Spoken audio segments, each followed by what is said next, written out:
L'opinion n'est pas dupe et l'opinion est aujourd'hui déterminée à aller jusqu'au bout. Même si le mouvement s'essouffle, rien ne sera plus comme avant. Parce que la barrière psychologique de la peur est tombée. Parce que les gens comprennent aujourd'hui qu'il n'y a plus d'autre alternative pour recouvrer sa souveraineté que de renverser ce régime.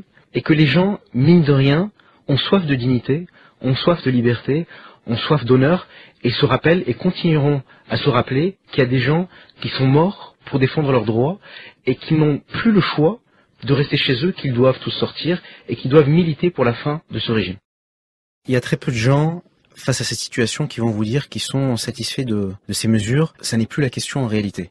La question n'est plus de savoir ce qu'on peut faire pour contenter le peuple tunisien, parce que le peuple tunisien aujourd'hui n'a plus comme revendication plus de liberté ou plus d'argent, plus, si vous voulez, d'espace d'expression. La revendication aujourd'hui presque unanime du peuple tunisien, c'est que ce régime s'en aille. Et c'est un consensus qui se fait autour des différents partis d'opposition, des différents syndicats et de l'ensemble de la société civile tunisienne. Quand vous avez un gouvernement qui s'est désintéressé de son peuple depuis 23 ans, il ne peut pas prétendre connaître ce peuple.